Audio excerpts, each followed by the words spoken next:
Yeah, Yes. a good man and a nice guy. Those are two Different different words. You know, there's some people whose worlds are crashing right now. There are people in the gray area. Funny enough, there are people in the gray area. That's why it's very simple. It's very easy to cross from one to the other, depending at where you're at in life. Yeah. Yeah, but nice guys are the majority that you see. That, you know, the guy tells you what you want to hear. He tells the lady what she wants to hear, and before you realize it, you're saying, "This is the guy." As you're in there, the man says, "By the way, I am tired. This is not what I want. This is not what I wanted." You understand? He was a nice guy for a particular reason. Yes, because you wanted something. Sounds like nice guys don't have backbone. You understand? Correct. Correct. Staying power. Yes, because when a good man, when a good man will not go all the way, you know, do all those sorts of things, you know. He has direction. He's telling you what he wants. This is what I want. This is what I want to do. These are the things I want to do. Or Trying to be consistent. correct. Actually, one time I remember I told you remember my friend Josephine in the US. When I told her one time I'm in a relationship. When I just met my wife now, she told me, "Hey, that's good for you." I said, "But this time, this one is the one. This one is the one. I am not going to do anything else. This is the one. If this does not work, Then it's over for me. I don't think then that the problem might be with me." And I said it at the beginning of the relationship because it is what I wanted. I was very intentional about it. I said, "This is what I want to do." Otherwise, she was already with me. She could be another statistic out there. She could have been another baby mama right now. And there's nothing no one could have done to me because she's an adult. She could be there with my child or even two. You understand? But I was very intentional. I said, "I'm going to do this. This is what you know. Now, when on the other side of saying yes, men are responsible. A man properly tells you, man, uyu mwana ne mukwatako nyino mbanyi no muzaramu. Translation? You know, I like using Uganda because when the guys tell me these things, they say them in Uganda and they sound very intense. They get visceral. You see a woman and she just has to have your kid. You see a woman and the guy tells you, "Boss, if I ever touch that woman, even if she gives me, that woman has to, if she gives me even a chance like this, she has to have my child." Like, there's nowhere does the man ever mention, "I'm going to be with her, marry her, never cheat again," nothing. The man tells you, "If I ever touch that woman, she's definitely going to have my child. Because I must have children in all these beautiful women." You understand? Because I wonder what the motivation is over there. Because the man is telling you, "Boss, I have you said it earlier, I have this baby mama here, this baby mama here, this baby mama here." It's a prestigious thing now. You say a man is telling you, "Boss, that one is my baby mama," but nothing. I didn't, because it's a trophy now to him. He's not taking care of his business, but it's like a trophy. And he will do all the right things. Feels like we are reporting Jamaaz to the ladies in this episode. Like they don't know. Or they are not the one. No. Don't say like they don't know. You know what DJ Bankrobber said earlier? He said, unless God gives a girl the discernment to know. Because you see these things probably on a daily basis. You see how the ladies are taken advantage of by guys. You know a guy who is straight. You know most of the guys who are good. But then there are few good men. There's a movie called A Few Good Men. What's that movie about, by the way? A spy. It's a spy. It's a spy movie. Okay, yeah. But you get what I'm saying? That it feels like this episode is... We are reporting men to the ladies out there for obvious reasons. Yes. Because of the spate of single motherhood. You see, I want you to think about this as you hold on to that thought. What you're talking about is the shadow, is a shifting shadow of a man. It is this shifting shadow that leaves in its wake a single mother, a secret family, and fathered kids. Yes, we're dealing with a shadow. Yeah, the shadow, and the nice guy is the image. and then the absent guy is the shadow of this unsolid man. And we've talked about this, James, before, that when you read the Bible, it tells you that true religion is to keep oneself pure from the world, number one, and then two, to look after widows and orphans. Do you not realize that God has created a whole system to stand in for men?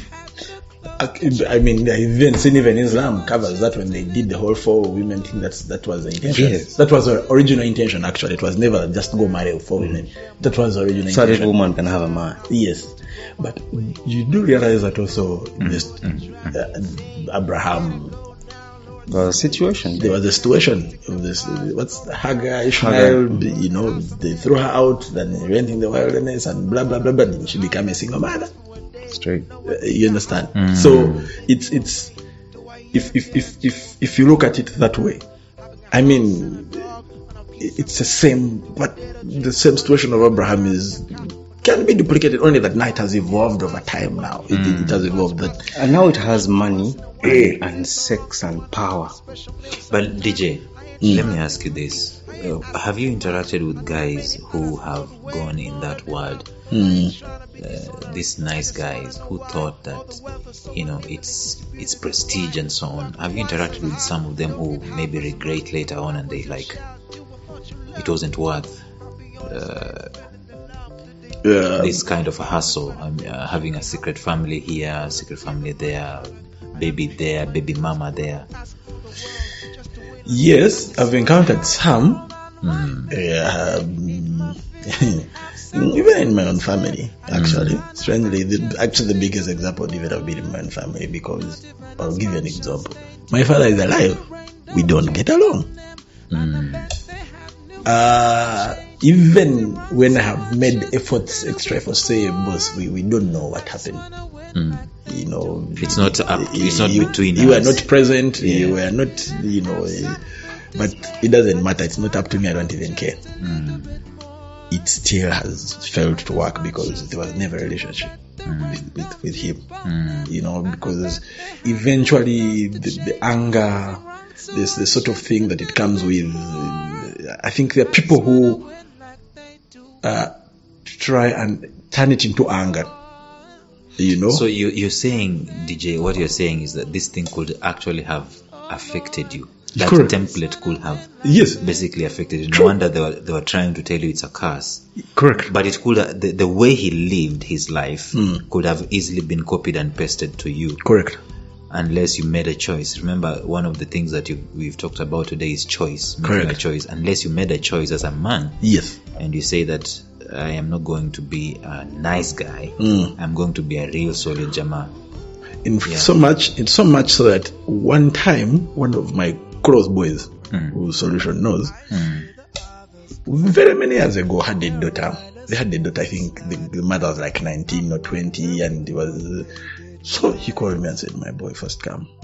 Put me down and said, "You see that woman there? See that girl there?" I said, "Yep."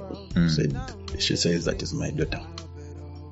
I said, I looked at the girl like this, because the baby could now walk, and the baby did not know him. Yeah, she was just a stranger. So now the two of us beside the girl, and we are seated over there. And he said, "That is my daughter." And they brought a girl to me, and it started paying fees. I looked at the girl and I said, "That is your daughter." However, if it turns out that it is not your daughter, trust me, it is better than if she were your daughter and you did not take care of your business, because I can promise you it is going to be a curse.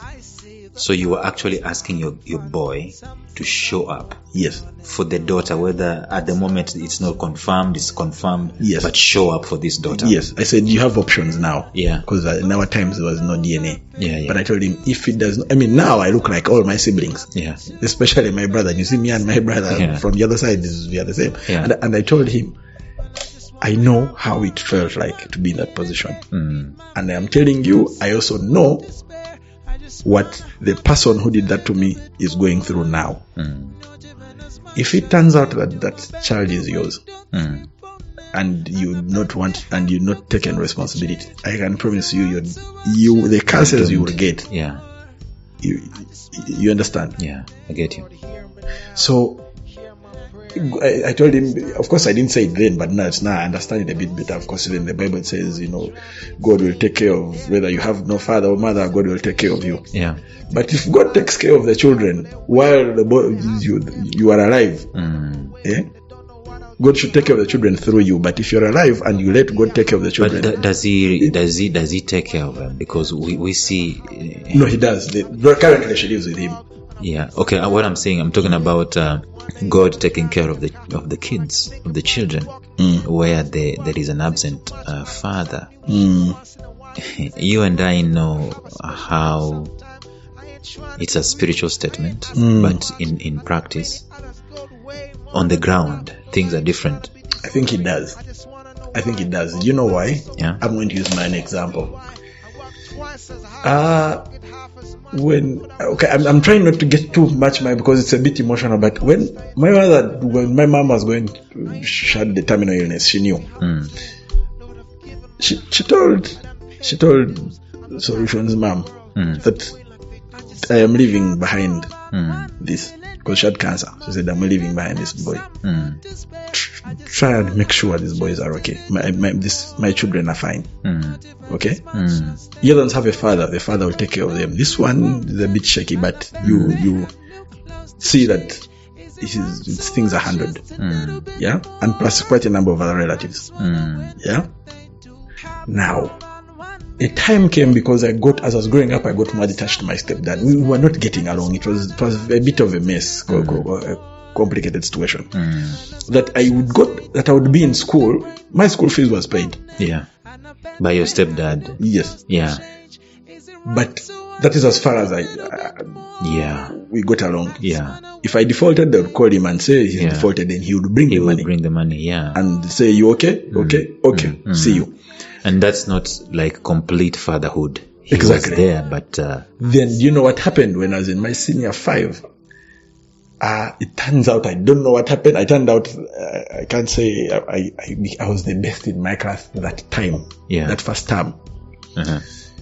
His father came, Solution's father came and looked at me and said, I don't know if he had come to see me or he had just come to school. As a teacher, you don't know he would show up. Yeah. He had attachment all those schools. He showed up and told me, are you okay? Is everything okay? I want you to know you are going to make it. You're a smart man. You're going to be okay. Wow. And you're going to make it. So as we moved along, when visitations started coming along, people noticed no one would come for me. We were a very small class, so teachers would monitor who would come to see us. Our class was not bigger than 40, so they would monitor who would come to see us. A lady, may God bless her soul, she's alive. She was the wife of a teacher. The guy died. The teacher died. She looked at me and she said, but my son, how come for you no one ever comes to see you? Meaning she was the wife of my class teacher. So she saw my results. Said, but for you, how come no one ever comes to see you? But because I was a talkative person, I was very friendly and everything. He said, no, you know what? Don't worry, but don't mind, those things happen in life. And now those people who know me in my time at school, I started with break time. I started working in the canteen. So I never ever lacked break. Never. I was more comfortable than some of the kids in school. Yeah. I talked to someone who was like my parent every single day. Yeah, that woman even came for my graduation. I made sure she showed up for my graduation because I wanted her to see. In other words, this is a woman who is not even related to me. Completely. In other words, most of the people, a number of people, by the way, who have mentored me were not in any way related to me. So God took care of it. That's what you're saying. So now, if that is not God taking care of me, I don't know who did. I hear you.